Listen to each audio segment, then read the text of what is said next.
안녕하세요. 이번 시간부터는 우리가 지금까지 근 10개월 과정에 걸쳐서 이론 수업을 진행을 했었습니다. 그 이론 수업이 지금부터 진행하고자 하는 객관식 준비를 보기 위한 어떤 준비 작업에 불과했다. 그래서 우리 시험에 민법 시험의 당락은 지금 2개월 과정으로 진행되는 객관식 문제풀이반에서 결정이 난다고 해도 과언이 아닙니다. 그래서 지금까지 배웠던 부분을 여러분들이 응용을 통해서 다지는 시간입니다. 그래서 이 시간을 아주 유용하게 활용들 하시길 부탁드리면서 문제를 진행을 합니다. 자, 일단 민법 총칙에서 내가 원하는 점수의 대부분 확보를 해달라고 그랬죠. 그래서 우리 민법 시험에 40문항 중 60%가 민법 총칙에서 출제가 됩니다. 따라서 일단 민법 총칙에서 내가 원하는 어떤 점수의 대부분을 확보할 필요가 있다. 그래서 문제집도 민법 총칙에서 일단 문항수의 우리 출제 비중에 맞춰서 당연히 민법 총칙에서 더 많은 어떤 문항수가 문제집서 실려 있을 겁니다. 자, 그럼 진행을 할게요. 자, 일단은 문제집을 펴세요. 1번부터 5번까지가 민법 1조에 관한 논점이에요. 그래서 1조 파트에서는 반드시 한 문제가 출제가 된다고 보고 대비를 해야 됩니다. 자, 최근 7개년 동안 민법 1조는 딱 한 번을 제외하고는 모두 출제가 되었다. 그래서 우리 시험에서 100%다 이렇게 보시면 돼요. 자, 그럼 본격적으로 1조 문제를 우리가 문제에서 연습하기 전에 답이 될 수 있는 파트를 우리가 떠올려 볼게요. 민법 1조, 민법의 법원이란 제목하에 민사에 관해서 법률이 없으면 간섭법에 의하고 간섭법도 없으면 조례한다고 하죠. 그런데 답이 될 수가 있는 논점이 두 가지입니다. 첫 번째, 1조에서 법률의 의미예요. 이때 법률이란 국회에서 제정한 형식적 의미의 법률이 아니라 성문민법 전체를 말하죠. 그래서 앞부분에 어떤 단어가 오던 거죠. 예. 대법원 규칙, 뭐 대통령 명령이라든지 조약, 일반적으로 승인된 국제법규 등 어떠한 명칭이 오든 그 내용이 민사적 내용으로 되어 있다면 결론이 어떤 결론이 되어야 돼요? 민법의 법원이 될 수 있다만이 결론이 되죠. 그래서 민법의 법원이 될 수 없다는 표현은 무조건 틀립니다. 따라서 민법 1조의 법률은 성문민법 전체를 말하기 때문에 이 부분에서 어떤 단어가 오던 거죠. 결론. 그 내용이 민사적 내용을 담고 있다면 민법의 법원이 될 수 있다. 그 다음에 두 번째, 간섭법이요. 그래서 1조에서는 간섭법이 주로 출제가 될 겁니다. 간섭법도 법이기 때문에 당연히 일반적인 구속력이 있죠. 그와 그래서 간섭법은 원칙적으로 보충적 법원이죠. 그죠? 성문민법이 없을 때 두 번째 재판의 기준은 보충적 법원이고 가장 많이 출제되는 주제가 요거죠. 주장 입증책. 간섭법은 법이므로 원칙적으로 법원이 직권으로 조사해서 적용하여야 한다. 그 다음에 간섭법은 보충적 법이기 때문에 당연히 우리나라에서 최고의 효력을 가지는 법은 헌법이죠. 그런데 간섭법은 또 성문법의 보충적 효력만 가지기 때문에 간섭법은 헌법이야 뭐요? 전체 법 질서에 위배되면 예전에 간섭법으로 승인되었더라도 뭐요? 적용 시점에서 헌법이야 법 질서에 반하면 더 이상 간섭법에서 효력이 유지될 수 없다. 이것도 논점. 그 다음에 마지막에 판례. 민법 1조하면 판례는 법원이 아니다. 그죠? 아니다. 다만 신급제로 되어 있기 때문에 판례는 뭐예요? 당해 사건에 한해서만 하급심을 기속할 뿐 다른 유사 사건에서는 뭐예요? 사실상의 구속력만 가지고 일반적 구속력은 없다. 그죠? 이와 같은 표현들이 반복이 될 거예요. 자, 그럼 문제를 통해서 문제집에서 5문제가 언급되어 있을 거예요. 따라서 현장에서도 부딪히는 1조 문제는 문제집에서 실려있는 그 같은 내용들을 벗어난 지문은 거의 없을 겁니다. 자, 볼게요. 1번. 틀린 것은 되어 있죠. 항상 우리 시험은 결론, 틀린 것 아니면 옳은 것을 묻고 있다. 그죠? 결론은 항상 마지막에 실려 있습니다. 1번 지문은 이건 간섭법의 개념이에요. 그죠? 간섭법. 간섭법은 일정한 간행이 반복되고 그 간행의 존재에서 사회 일반인들의 법적 확신까지 구비한 것을 간섭법이라 한다. 그다음 2번 지문도 뭐요? 자주 출제가 되는 지문이에요. 사실인 간섭은 간섭법이 아니죠. 간섭법이 아니기 때문에 법으로서 효력이 없는 단순한 간행에 불과하죠. 근데 뒷부분이다. 그죠? 사실인 간섭은 법원이 아니라 법률행위를 해석하는 두 번째 기준이죠. 그죠? 그래서 법률행위 해석 기준.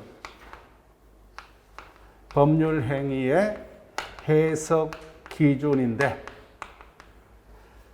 그때 법률행위 해석의 첫 번째 기준은 당사자의 의사죠. 당사자 의사가 명확치 않을 때 사실인 간섭이 두 번째 해석 기준이죠. 따라서 당사자 의사를 보충하는 거죠. 당사자 의사를 보충하는 법률행위 해석 기준으로 된다. 그죠? 그래서 2번, 사실인 것은 법에서 효력이 없는 단순한 간행에 지나지 않으므로 법률행위 당사의 의사를 보충하는 수단이 될 수 없다. 틀죠. 그죠? 예. 법률행위 해석의 두 번째 기준서 당사자 의사를 보충하는 두 번째 해석 기준이 된다. 그 정답은 2번이고 3번. 예전에는 종중언은 성년의 남자만이 종중언이 될 수 있다는 이와 같은 종전의 간섭법이 있었다고 하죠. 근데 현재 적용 시점에서 헌법의 남녀 평등이라는 헌법 대원칙에 명백히 위배되죠. 이제는 더 이상 간섭법의 효력이 있을 수 없다. 자, 그 다음에 4번. 최근에 자주 출제되는 질문 중에 하나죠. 판례가 인정하는 간섭법은 5개가 있죠. 그죠? 예. 어떤 게 있어요? 분묘기지권, 사실혼제도, 동산의 양도담보, 명인방법. 그 다음에 뭐야? 간섭법상의 법정지상 거죠. 그 중에 물건은 분묘기지권, 간섭법상의 법정지상권, 그 다음에 뭐야? 동산의 양도담보밖에 없죠. 그래서 온천권, 사도통행권, 근린공원 이용권, 이와 같은 권리는 있을 수 없다. 그죠? 예. 온천권, 간섭법상의 권리가 아니다. 그 다음, 제일 중요한 질문이죠. 간섭법은 법원이므로, 원칙적으로 뭐요? 당사자 주장 불문하고 법원이 직권으로서 판단해야 된다고 하죠. 다만 예외적으로 법원이 알 수가 없는 경우는 그죠? 없는 경우는 예외적으로 당사자 주장을 입장할 필요가 있다. 그런 경우를 제하고는 뭐요? 그런 경우를 제하고는 당사자 주장 필요 없이 그죠? 법원이 직권으로. 그래서 제일 많이 출제가 되는 질문 중에 하나죠. 즉 간섭법은 당사자 주장 입증해야만 법원이 판단할 수 있다. 이런 질문 틀린다. 그죠? 그래서 자, 그럼 1번 지문은 확인을 했습니다. 자, 2번 지문 갑니다. 21회차 기출 지문이요. 자, 그러면 이 부분. 이제는 이와 같은 어떤 단어를 신경 쓸 필요 없다. 그렇죠? 1조에서의 법률이라는 거죠. 성문민법 전체를 말하기 때문에 그 내용이 민사적 내용을 담고 있다는 거예요. 다 민법의 법원이 된다만이 가능하다. 그죠? 될 수 없다는 표현은 무조건 된다고 씁니다. 그래서 1조에서의 법률은 성문민법 전체를 의미하기 때문에 긴급 명령이 됐던 뭐예요? 조약이 됐던 일반적으로 승인된 국제법규가 됐던 다 모두 민사에 관한 내용을 담고 있다면 민법의 법원이 된다만이 맞습니다. 그 다음 2번은 민법 1조 조문 그대로죠. 그래서 이 부분 민사에 관한 내용이라면 뭐예요? 민법의 법원이 될 수 있다가 되죠. 그래서 틀렸습니다. 그래서 정답 3번. 즉 1조에서 법률은 성문법 전체를 말합니다. 따라서 그 내용이 민사적 내용을 담고 있다면 민법의 법원이 될 수 있다. 항상 뭐야? 민법의 법원이 될 수 없다는 표현은 틀립니다. 1조에서는. 자, 그다음에 제일 중요한 게 4번이죠. 간섭법은 법이므로 당사장 불문하고 법원이 직권으로 확정해야 되죠. 그죠? 예. 그다음 5번.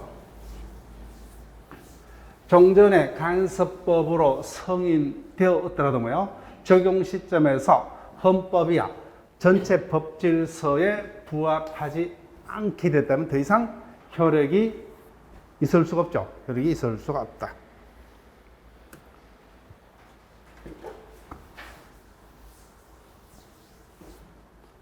자, 3번 지문 갑니다. 간섭법과 사실인 간섭에 관한 설명으로 옳은 것을 모두 고르면, 자, 기억은 뭐요? 간섭법의 개념이죠. 거듭된 관행에 대해서 일반 국민들이 법적 확신까지 취득하게 된 것을 간섭법이라 하더라. 자, 그 다음에 리언. 벌써 두 번째 질문이죠. 종래 간섭법으로 승인되었더라도 적용 시점에서 뭐요? 법질서에 부합지 않게 되었다면 더 이상 효력이 부정될 수밖에 없다. 그죠? 그 다음. 비교 질문도 벌써 두 번째입니다. 사실인 간섭은 법이 아닌 법을 효력이 없는 단순한 관행으로서 법률 행위의 해석에 있어서 뭐요? 당사자 의사를 보충하는 두 번째 해석 기준이 되더라. 그래서 다 맞죠, 그죠? 다 맞습니다.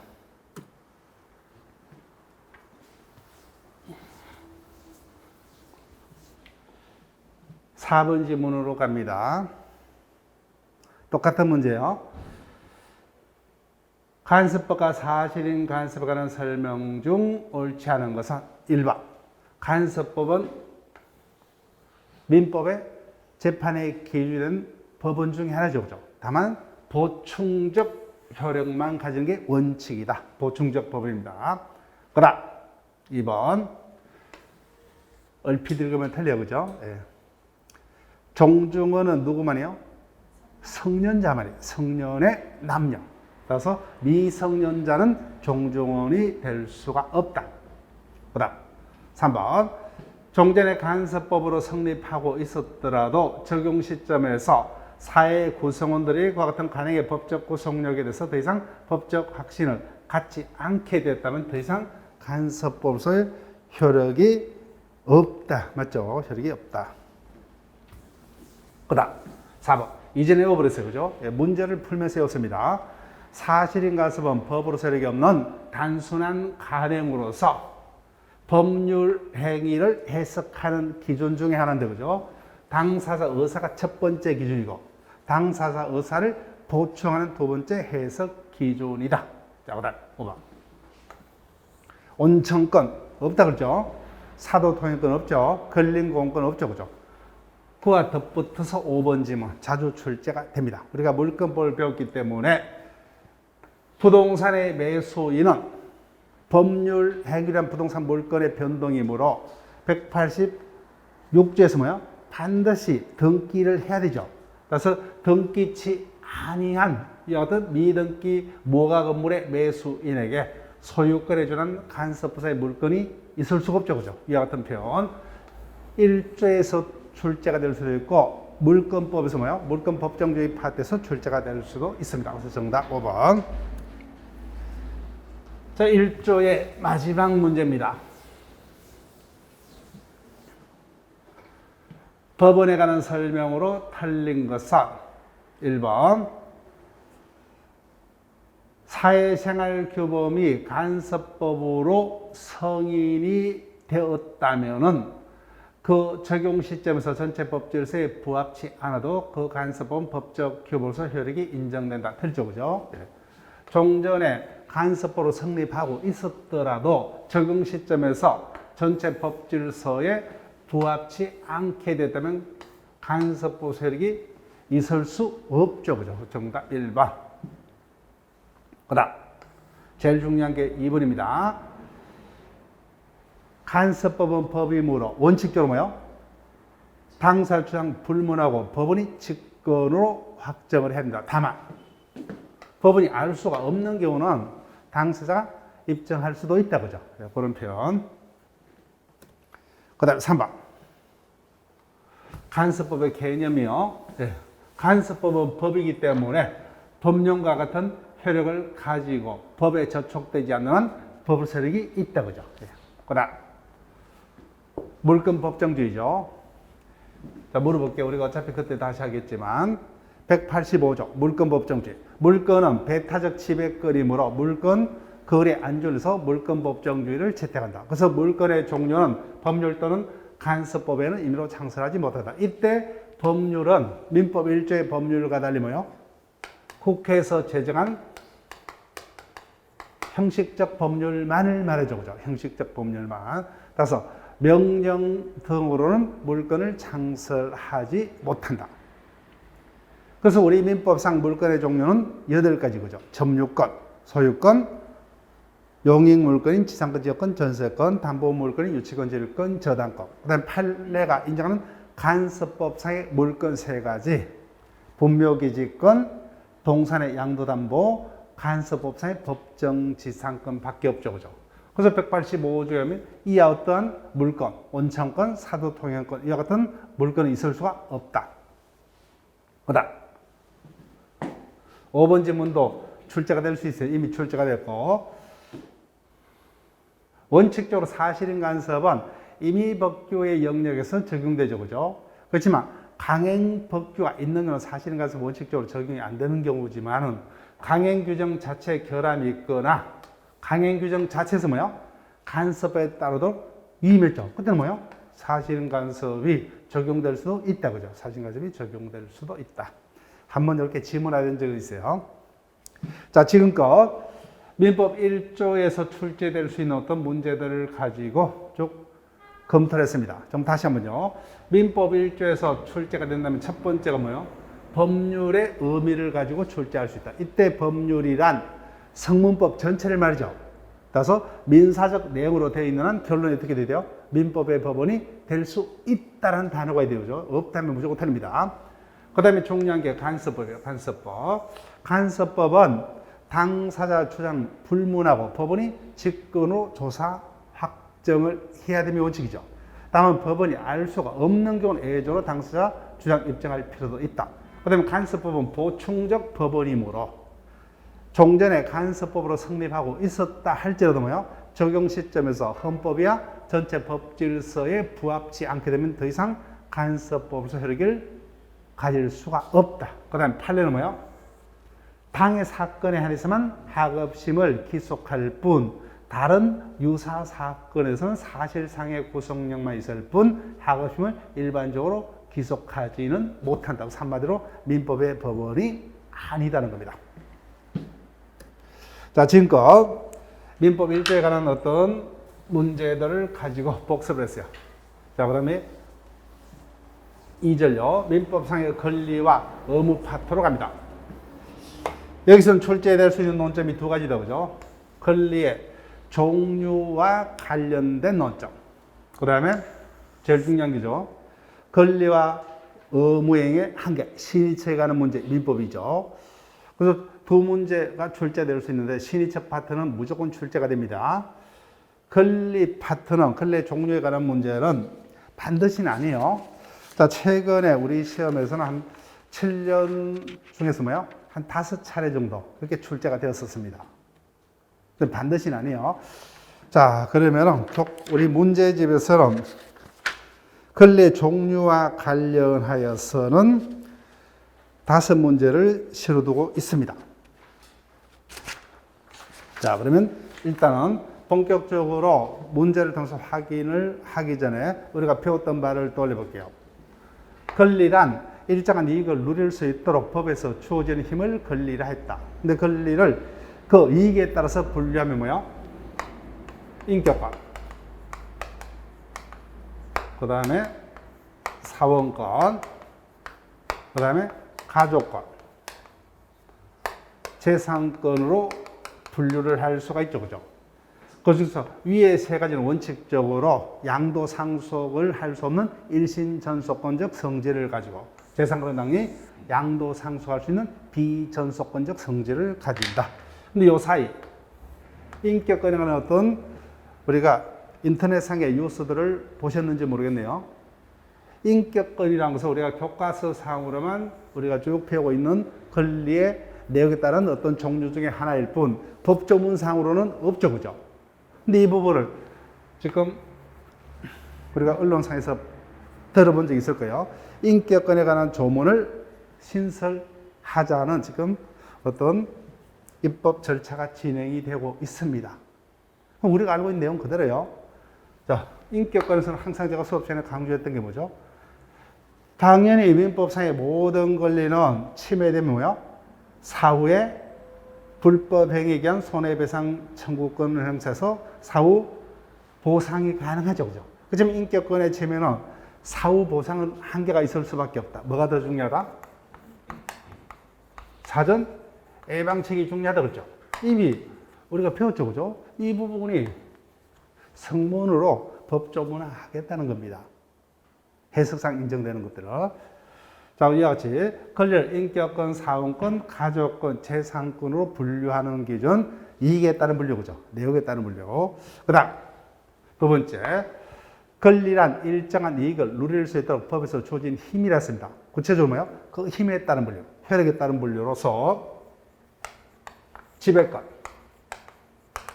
청구권, 형성권,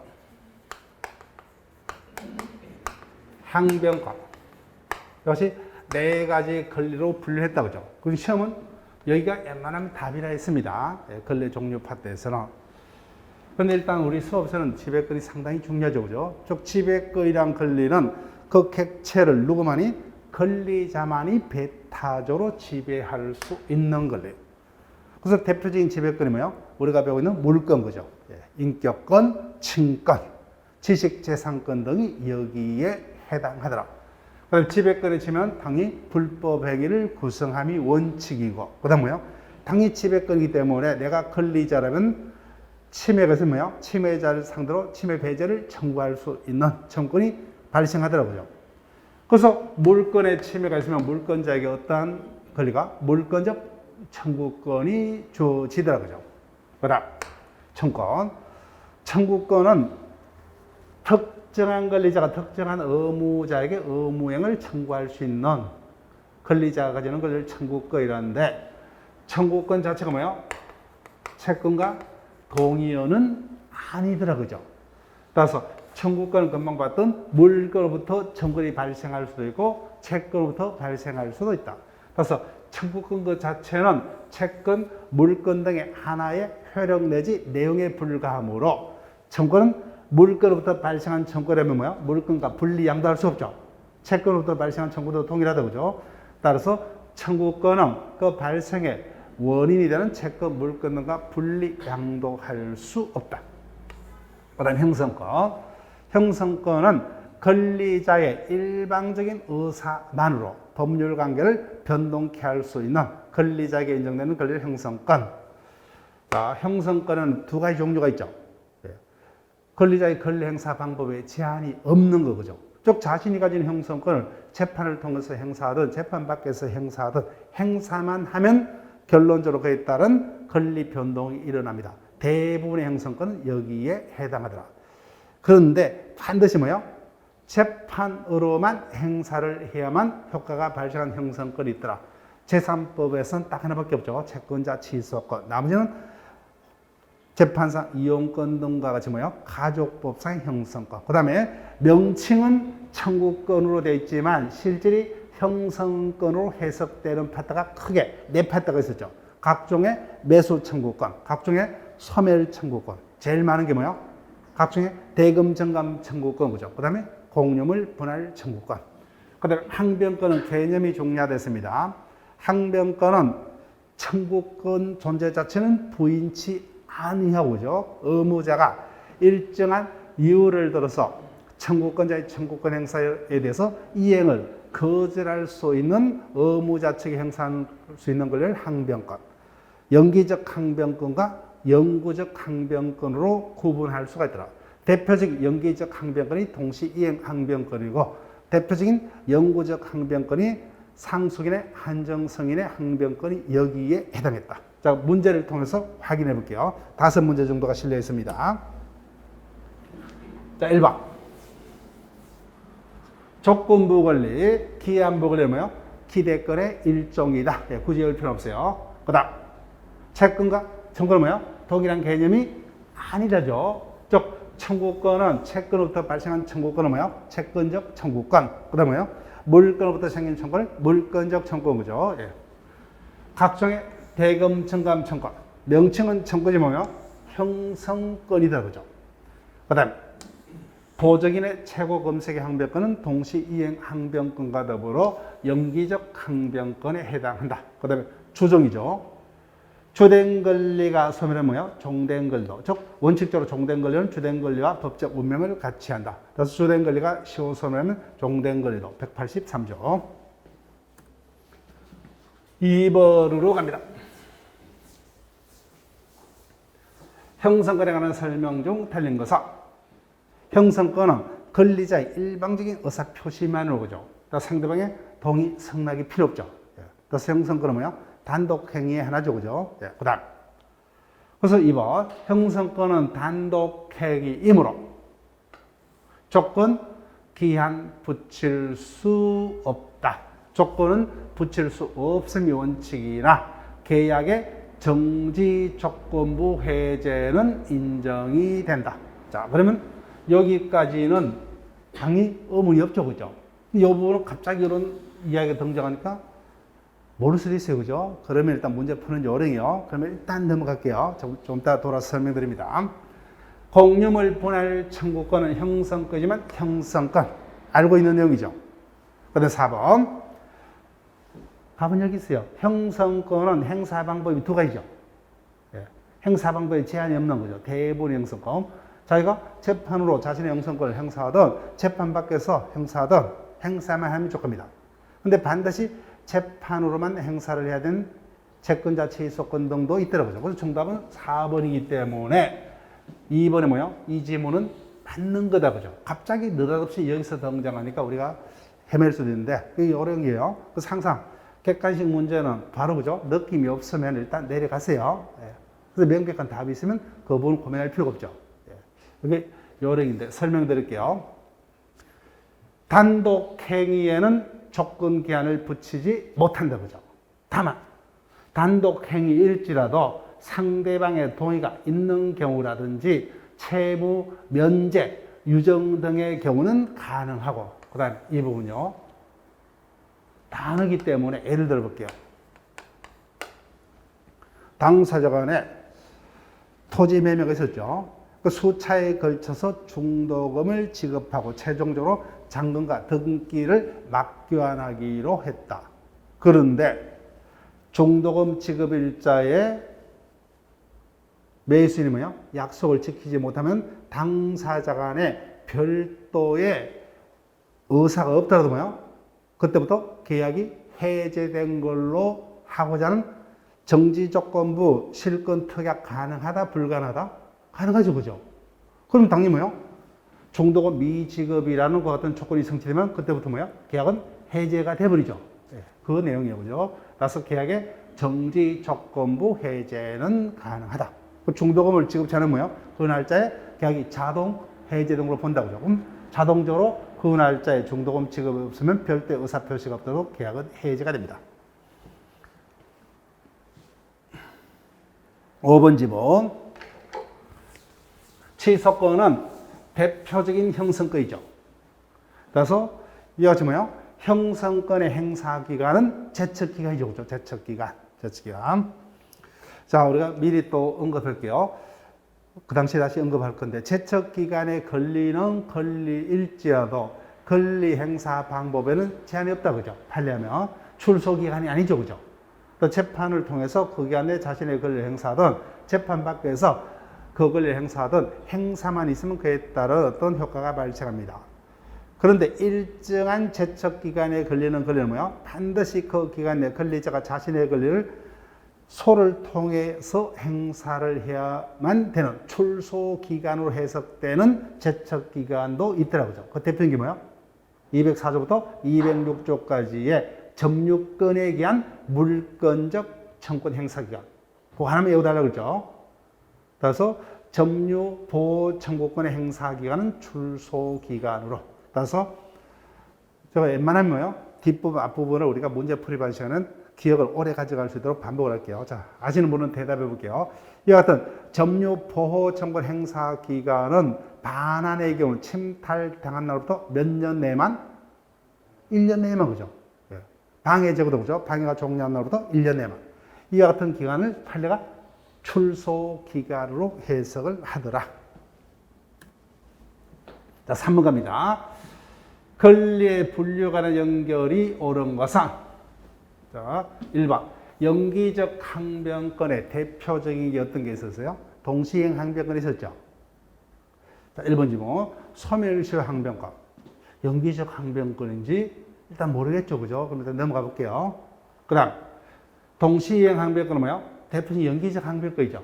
틀렸죠? 그 다음 3번 채권자 취소권 형성권이다. 내가 알고 있는 거다, 그죠?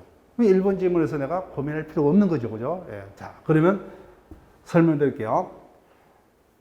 소멸시효가 돼버렸어요. 채권이 소멸시효가 완성됐다. 그럼 채권이 어떻게 돼요? 소멸해버렸죠. 이거는 채권 자체가 없어지기 때문에 나는 언제까지나 이를 주장할 수 있죠, 그죠?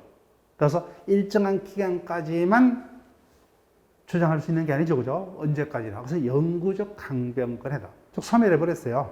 언제까지나죠. 그 다음 지배권. 자, 4번 보세요. 미성년자 등 제한 능력자가 스스로 매매되게 재산상의 법률 행위를 하려면 법정 대리인의 동의를 받아야 되죠. 이때 동의권이 뭐예요? 지배권이요? 아니죠. 동의권은 뭐예요? 형성권의 일종입니다. 그죠? 대표적인 형성권이 뭐예요? 동철면에서 우리가 이렇게 외우기도 했다, 그죠? 상초를 먹으니 취해지. 굳이 이렇게 외울 필요 없어요. 제가 소개를 해드린 거예요. 형성권은 많은 종류가 있죠. 근데 대표적인 것들이 이런 것들이 대표적인 형성권이죠. 예. 동의권, 철회권, 채무면제권, 그럼 뭐예요? 상계권, 추인권, 취소권, 해제권, 해지권. 이런 것들이 대표 형성권이죠. 뿐만 아니라 뭐예요? 매매 일방 예약 안결권, 그죠? 예. 그 다음에 금방 봤던 채권자 취소권 이런 것들이 다 형성권이죠. 형성권은 많습니다. 대표적인 형성권들이 이런 것들이다. 그 다음 공유물 분할 청구는 뭐예요? 명칭은 청구지만 형성권에 해당하죠. 그죠? 형성권. 자, 그래서 다시 한번요. 이와 같은 형태의 문제가 있다면 뭐예요? 여러분들이 1번 지문, 2번 지문 고민할 필요가 없어요. 그죠? 그래서 결론적으로 5개의 지문 중 뭐예요? 뭐만 정확하게? 답이 되는 하나만 정확히 내가 확신을 가질 수 있으면은 나머지 지문에 확신을 가지지 못한다 해서 내가 헤맬 필요가 없어요. 우리가 문제집 볼 때도 일단은 뭐야? 답을 찾을 때는 그렇게 연습을 하세요. 일단 답부터 먼저 찾고, 그죠? 나머지는 지문을 통해서 이제 내가 어차피 본문에서는 우리가 현장에서 어떤 형태로 답이 뜰지 모르기 때문에 나머지도 뭐야? 문제집에 실려 있는 것들은 왜 여기 틀렸고 옳은지를, 그죠? 이해할 수 있도록 그때부터 연습을 하시면 돼요. 자, 4번 질문으로 갑니다.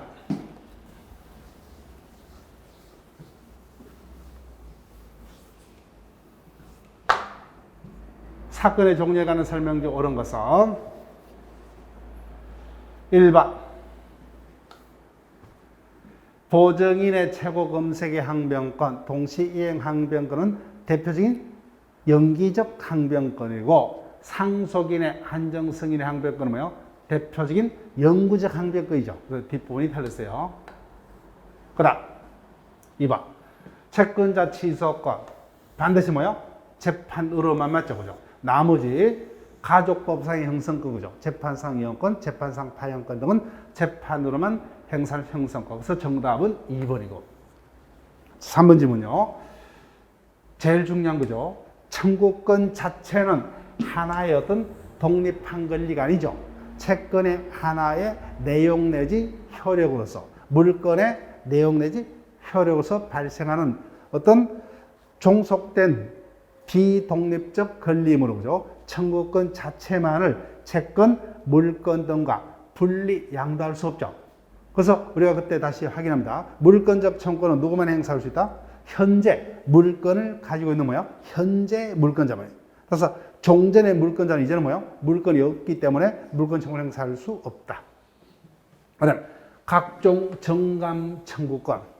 대표 형성이죠. 그 다음에요. 매수 청구권, 소멸 청구권, 공유물 분할 청구권은 명칭은 청구이지만 형성이죠. 그렇지만 나머지는 뭐요? 말 그대로 청구이죠. 따라서 목적물 반환 청구는 청구이죠. 청구입니다. 틀렸어요. 자, 그 다음 5번 절대권은 누구에게나 주장할 수 있는 거죠. 절대권은 권리자를 제한 모든 사람이 의무자로 나타나고 청구권이 이에 해당하고 틀리죠. 그죠? 청구권은 누구에게만요? 의무자에게만 그죠? 대표적인 상대권입니다. 그 다음에 상대권은 특정한 의무자에게만 행사할 수 있는 권리죠. 따라서 지배권은 객체를 누구만 해요? 권리자만 해요. 또 지배권이 대표적인 절대권에 해당하는 애고, 그죠? 청구권이 대표적인 상대권에 해당하는 애죠, 그죠? 순서가 뒤바뀌었습니다. 자, 그 다음에 마지막 문제로 갑니다. 그래서 이와 같은 형태의 문제가 최근에, 그죠? 원래는 순서상으로 보면 이와 같은 문제는 어디서 출제가 돼야 돼요? 물권 법정주의 파트에 실린 게 맞죠? 근데 최근에 민법 총칙 파트에서 이와 같은 문제가 출제가 되고 있습니다. 간섭법상 권리에 관한 설명 중 옳지 않은 것을 모두 고르면 판례가 인정한 간섭법상의 물건은 세 가지 종류죠. 그죠? 예. 분묘기지권, 그러면요. 동산의 양도담보, 간섭법상의 법정지상권. 그래서 온천권은 뭐요? 간섭법상의 물건이 아니다 해야 되겠죠. 그죠? 예. 온천권이라는 권리가 없어요. 그 다음, 반드시 뭐요? 부동산을 양수, 양도, 원해서 주죠. 그렇지. 법률행위란 부동산 물건의 변경은 등기해야만 그죠. 따라서 역시 미등기 무허가 건물의 양수인에게 그죠. 소유권에 준하는 간섭상의 물건이 있을 수가 없다 그죠. 그다음 걸린 공원 이용권 그런 자들에게 걸린 공원 이용권이라는 권리가 있을 수 없다. 자, 그러면 다 틀렸죠, 그죠? 예, 다 틀렸습니다. 자, 지금껏 사건의 종류에 관한 어떤 출제될 수 있는 문제들을 가지고 봤습니다. 일단 다시 한번요. 권리 종류 파트에서 출제된다면 일반적으로는 형성권이 가장 중요하다, 그죠? 형성권. 그래서 형성권은 많은 것들이 우리 수업 시간에 배웠던 내용들이 형성권에 속하지만 크게 두 가지 종류죠. 권리자가 자신이 가지는 형성권을 어떠한 식으로 행사를 할 수 있느냐, 행사 방법에 제한이 없는 형성권들이 대부분 여기에 속한다. 그런데 반드시 뭐요? 권리자가 자신의 형성권을 재판을 통해서만 행사를 해야만 그에 따른 혈익이 발생할 수 있는 형성권. 대표적인 게 채권자 취소권이고 나머지는 재판상 이용권 등과 같은 가족법상 형성권이 여기에 해당하더라고요. 자, 그 다음에 명칭은 청구지만 형성권으로 해석될 수 있는 게 크게 네 파트. 각종의 매수 청구권, 각종의 소멸 청구권, 각종의 정감 청구권, 그 다음에 공유물 분할 청구권. 나머지는 뭐예요? 청구에 대해서는 말 그대로 청구권에 해당합니다. 근데 청구권은 두 가지 종류가 있죠. 두 가지 종류가 아니죠, 그죠? 채권적 청구권도 있고 뭐요? 물권적 청구권도 있고 가족법상의 청구권도 있죠, 그죠? 근데 우리가 기억할 것은 두 가지고요. 채권적 청구권이냐, 물권적 청구권이냐 구별 문제가 물권법 파트에서 뜰 수가 있죠, 그죠? 예. 자, 그러면은 다시요. 신의척으로 합니다. 신의척 파트는 무조건 출제돼요. 무조건 출제가 됩니다. 자, 근데 우리가 신의척 파트에서 반드시 기억을 해야 될 내용들을 떠올려 볼게요. 자, 그러면은 교과서를 보지 마시고 우리가 문제집에 있는 내용으로 일단 그 부분을 검토를 합니다. 앞부분에 요약 파트가 있죠. 요약 파트, 신의척 파트를 펴보세요.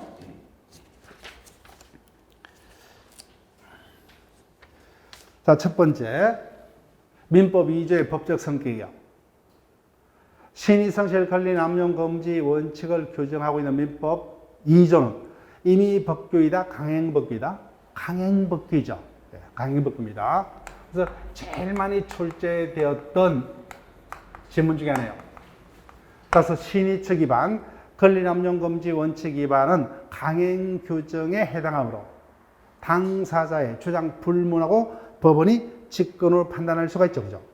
따라서 강행 규정이므로 당사자 합의로 신의처 규정, 권리남용금지 원칙의 규정에 적용을 배제할 수가 없죠. 그죠? 그 다음에 적용 범위입니다. 신의처 권리남용금지 원칙은 민법 전체죠. 그죠? 가족법 끝까지. 그 다음에요. 민법뿐만 아니라 행정법, 소송법, 모든 법의 일반 원칙이더라. 그 다음에 신의척 적용의 한계입니다. 단골이죠. 신의척은 민법의 최고 원칙 중에 하나지만 자기보다 더 상위의 이념이 있으면 신의척 제도는 적용이 없더라. 대표적인 게 뭐야? 첫 번째가 제한 능력자 제도와의 관계. 우리 법은 약자인 제한 능력자는 최대한 보호를 하겠다. 그죠? 그래서 제한 능력자는 자신의 행위를 뭐요? 제한 능력을 이루어서 취소할 수 있죠. 그 취소 결과가 상대방에게 엄청난 손해를 끼쳐서 겉으로 보기에는 신의척에 반하는 것 같이 보일지라도 이 같은 제한 능력자 측의 취소를 신의척을 위주로 부정할 수 없다. 그죠? 예. 제한 능력자 제도가 우선합니다. 그 다음에요. 개별 강행법규와의 관계죠. 그죠? 신의척은 강행법규지만 일반적 강행법규죠. 신의척 적용 결과가 개별 강행법규에 반하는 경우는 신의척은 적용이 없죠. 그때 강행법규 위반 행위는 결론 유효다 무효다? 무효죠. 무효기 때문에 우리가 배웠어요. 앞으로도 지문에서 엄청나게 있을게요. 무효는 누구나 주장할 수 있죠. 그래서 무효 주장 행위가 신의척 위반이 될 수 있다 없다? 없다. 그죠? 예, 제일 많이 출제된 거죠. 무효는 누구나 주장할 수 있으므로 자신 스스로 뭐요? 강행법규에 위반되는 행위를 한 자일지라도 뭐요?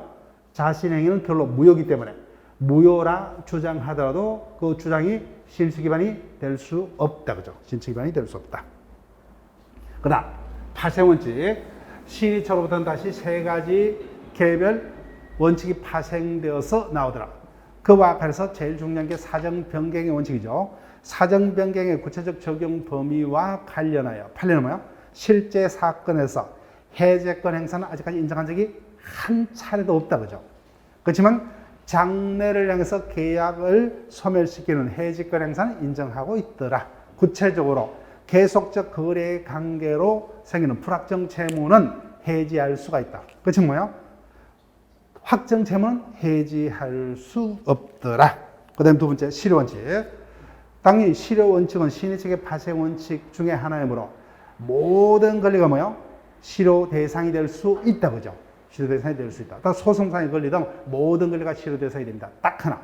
포기할 수 없는 인지청구는 실효원칙의 지배를 받지 않는다. 그 다음에 모순행위 금지 원칙이 있었습니다. 그 다음 권리남용 금지 원칙은 그 적용 요건이 중요하겠습니다. 적용 요건과 관련해서 판례는 뭐예요? 객관적 요건 플러스 타인을 해하고자 하는 주관적 요건까지 아울러 권리남용 금지 원칙의 요건으로서 인정을 한다. 그죠? 인정을 합니다. 다만 객관적 요건만으로 권리남용을 인정하는 경우도 있더라. 그 대표적인 게 뭐야? 상계권 행사죠. 상계권 행사가 권리남용이 되느냐 여부의 판단에 있어서는 판례는 타인을 해하고자 하는 주관적 요건은 그 요소가 아니라 하더라. 그 다음 권리남용의 효과는 여러분들이 다시 한번 확인하시고 문제를 통해서 어떤 문제가 출제가 되는지 많은 문제가 실려 있을 거예요. 그래서 6번부터 뭐요? 쭉 신의척에 관한 2조 문제가 실려 있습니다. 자, 문제를 통해서 확인을 합니다. 신의성실의 원칙 및 권리남용에 관한 설명으로 옳은 것은 1번 지문이 제한능력자 제도와에 관한 기본 지문이죠. 법정 대리인의 동의 없이 신용 구매 계약을 체결한 미성년자가 사후에 법정 대리인의 동의가 없었음을 이유로 이를 취소하는 건 뭐예요? 신의척 위반이 되지 않는다 이거죠. 예. 제한능력자 제도가 우선하죠. 그래서 정답 바로 1번. 여기 제한 능력자가 뭐야? 사후에 자신의 행위가 제한 능력자 행위라는 이유로 취소를 하는 것은 뭐야? 신축 위반이 될 수 없다죠. 예, 정답 1번. 자, 2번. 중요합니다. 예. 모든 권리 행사가 모든 법률 관계에 신의척이 적용되죠. 그죠? 따라서 채무자의 소멸시효에 기한 항변권 행사는 신의척 원칙의 지배를 받지 않는다. 이와 같은 표현은 뭐예요? 무조건 틀린다 했습니다. 신의척은 뭐예요? 그 적용 범위가 모든 법률 관계예요. 모든 법률 관계. 그래서 어떠한 법률 관계는 신의척 원칙의 지배를 받지 않는다. 이와 같은 표현은 틀린다. 자, 그래서 대표적인 판례가 뭐죠? 채권이 시효 소멸되는 것을 막을 수 있는 대표적인 방법이 뭐죠? 중단행위죠. 중단행위. 그 채권자가 충분히 채권의 소멸시효를 중단을 시킬 수 있었음에도 불구하고 누구 때문에?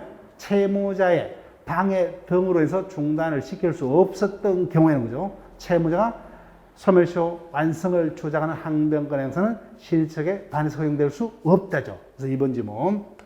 따라서 어떠한 것은 뭐예요? 신의척 권리남용범죄 원칙의 지배를 받지 않는다. 이와 같은 표현은 틀린다 그러세요. 왜요?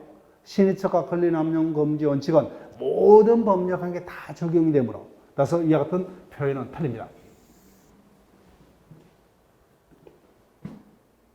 자, 그 다음 3번. 중요한 질문 중에 하나죠. 강행 법규에 관한 내용이죠. 그죠? 신의척 권리남용금지 원칙에 관한 민법 위반은 강행 규정이므로 당사 주장 불문하고 뭐요? 법원이 직권으로 판단할 수 있다가 되죠. 그렇습니다. 자, 그 다음. 권리남용 금지 원칙의 적용 요건입니다. 판례에 의하면은 4번 지문도 기본 지문이요. 권리자의 권리 행사가 권리 남용이 되려면 뭐요? 객관적 요건 플러스 뭐요? 주관 요건. 즉 타인을 해하고자 하는 주관적 요건까지 입증이 되어야만 합니다. 자, 여기서 보세요. 권리자의 권리 행사로 인해서 얻는 이익보다 그로 인해서 뭐요? 상대방에게 발생할 손해가 현저히 크다는 사정만으로죠. 여기다 체크하시면 되죠. 사정만으로는 권리남용이 될 수 없다죠. 왜요? 뭐가 빠졌어요? 주관적 요건이 빠졌죠. 이와 같은 객관적 요건만은 권리남용이 될 수 없다. 즉 판례하면 뭐야? 객관적 요건 플러스 아울러 주관적 요건까지 모두 구비가 되어야 하므로. 자, 그 다음 5번. 채권자가 5번 지문이 제일 힘들어요. 채권자가 유효하게 성립한 계약에 따른 급부이행을 청구하는 때 법원이 신의척에 따라 뭐요? 급부의 일부를 감축하는 것은 원칙적으로 허용된다. 여기다 체크하시면 돼요.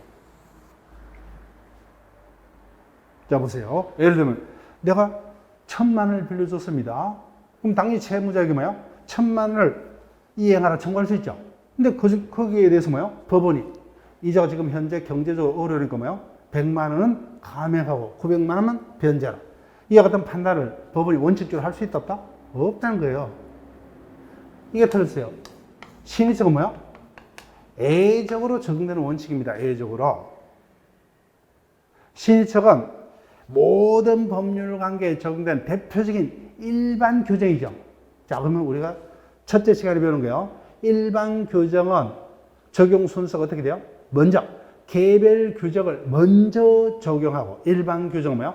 보충적으로. 다른 말로 뭐야? 애적으로 그죠. 애적으로. 그래서 이 부분이 제일 힘들어요. 애적으로만 뭐야? 애적으로만 여러 가지 어떤 구체적 사정을 참작해서 도정의 책임한대로 뭐야? 제한할 수 있죠. 그죠. 애직입니다. 애직이라는 표현이요. 원칙적으로 뭐요? 자신들이 계약을 한 계약 내용대로 이행을 하는 게 원칙이죠. 그런데 이와 같은 것이 애적으로 극히 불합리하는 경우 등에 한해서 뭐예요? 애적으로 신의척을 적용해서 보증인의 어떤 책임 한도액을 감액한다든지 그죠? 예. 채무자가 지금 경제적으로 너무 힘들죠. 그죠? 그래서 채무자의 어떤 손해배상 범위를 뭐야? 일정 한도로 제한한다든지 이와 같은 게 가능하지. 원칙적으로 뭐야? 의무는 끝까지 다 이행하는 게 원칙이죠. 그죠? 예. 이런 표현이 힘듭니다. 원칙적으로 아니요. 어디까지나 신의척은 일반 규정이므로 애적으로 적용되는 거예요. 애적으로. 개별 규정 먼저 규정이고. 자, 그런데 일단은 5개의 지문이 있기 때문에 제가 다 설명을 드렸지만 일단 우리는 뭐요? 결론 답을 쉽게 찾는 거죠, 그죠? 예, 답은 1번에서 끝났죠, 그죠? 예. 제한능력자 제도와 신의책의 관계는 뭐예요? 제한능력자 제도가 우선하죠. 따라서 제한능력자가 제한능력을 이로 자신에게 취소하는 것은 신의책 위반이 될 수 없다, 그죠? 신의책에 반하지 않는다. 그런데 2번 지문도 최근에 자주 출제된 지문이죠. 따라서 신의책가 뭐예요? 권리남용금지 원칙가 모든 법률 관계에 적용되므로 어떠한 지문을 주고 뭐예요? 지문을 주고 신의책 원칙의 지배를 받지 않는다. 권리남용금지 원칙의 지배를 받지 않는다. 이 같은 표현을 틀립니다. 다 모든 법률 관계, 그죠? 우리 사회에서는 모든 어떤 법적인 문제는 다 신의책 권리남용금지 원칙의 지배를 받는다가 되야 됩니다. 따라서 당연히 내가 채무자라면 소멸시효 완성을 주장할 수가 있죠, 그죠? 그렇지만 예외적으로 소멸시효 완성을 주장하는 게 신의책 위반이 돼서 권리남용이 될 수 있는 경우도 있다는 겁니다. 자, 그 다음에 3번 지문. 신의책에 관한 민법이죠. 강행법규죠. 강행규정이기 때문에 당사주장 불만하고 법원이 직권으로 판단할 수 있다. 4번. 권리남용 금지 원칙의 성립 요건이죠. 이와 같은 객관적 사정만으로는 원칙적으로 권리남용이 될 수 없다, 그죠? 즉 상대방을 해하고자 하는 주관적 요건까지 입증이 되어야 한다. 5번 지문. 신의책 권리남용 금지 원칙과 모든 법률 관계에 적용되는 대표적인 조문이지만, 그죠? 일반 조항이기 때문에, 그죠? 예외적으로 적용되는 원칙이죠. 원칙적으로 팔려요, 그죠? 예. 원칙은 계약 내용대로 이행돼야 됩니다. 그렇지만 신의책을 적용해서 뭐야? 예외적으로 채무자의 채무 불이행에 따른 손해배상 책임을 일정한 한도로 감축할 수 있는 예외적으로 적용되는 원칙이다. 자, 여기까지 설명을 하고 쉬었다가 이어서 계속 진행을 합니다.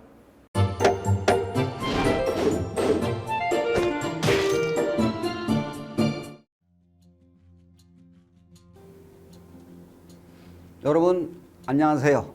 주택관리사 회계 원리를 담당하는 김향수입니다. 여러분들이 주택관리사 공부를 하다 보면 방대한 양의 자료를 봐야 합니다. 하지만 그것을 일일이 다 출력을 하거나 보관을 하는 데는 여러분들이 불편함이 있습니다. 이를 해소하기 위해 핸드폰을 활용할 수 있는데요. 네이버 밴드라는 어플을 통해 필요한 자료를 보거나 다운을 받을 수 있습니다. 이 네이버 밴드를 활용하는 방법을 알려드리도록 하겠습니다. 자, 1단계. 자, 네이버 밴드 어플을 다운받습니다. 가장 먼저 안드로이드 버전은 플레이 스토어를 클릭합니다. 아이폰은 앱스토어에서 하시면 됩니다. 그 다음 검색창에서 네이버 밴드를 검색하시고 다운 혹은 설치를 클릭하시면 됩니다. 2단계 밴드 어플에서 주소모를 검색합니다. 설치가 완료되면 어플을 눌러 밴드를 실행시키겠습니다. 밴드 어플을 누르면 이측 상단에 돋보기 모양의 아이콘이 보입니다. 이 돋보기 부분을 클릭하면 맨 위쪽 하얀 공간이 생기는데요. 이곳을 눌러 주수모라고 검색을 합니다. 자, 검색 결과로 주택관리사 수험생 모임이라는 밴드가 뜹니다. 검색 바탕에 하얀 글자의 밴드입니다. 여기를 누릅니다. 3단계 해당 주소모 밴드로 들어갑니다. 이 밴드는 주택관리사를 공부하는 수험생들을 위한 밴드입니다. 수험생들을 위한 시험 정보나 자료가 업로드되어 있어 공부할 때 활용할 수 있는 밴드입니다. 보시는 것과 같이 공지사항이나 강의 자료가 제공되고 있습니다. 4단계 또 다른 꿀팁 모바일 일학습입니다. 이제 핸드폰으로 짬시간을 활용하여 공부하는 학습법을 알려드리겠습니다. 자료 페이지에서 뒤로 가기를 누르면 처음 봤던 페이지가 뜹니다. 여기서 내려가 보세요. 모바일 일일학습이란 코너가 보입니다. 이 부분을 누르면요, 교수님들이 매일 업데이트하고 있는 강의 자료들이 보입니다. 핵심 부분이라고 할 수 있는 문제들이 나열되어 있고요. 더 아래로 내려가면 정답과 해설 부분도 있습니다. 맨 아래 부분을 보시면 이렇게 댓글 쓰기도 남길 수 있고요. 스마일 부분을 눌러 좋아요로 표시할 수도 있습니다. 짬을 내어 스스로 학습한 뒤 모르는 부분을 질문도 할 수 있고, 하루 동안 공부했던 것을 정리하거나 공부한 소감을 적으실 수 있습니다.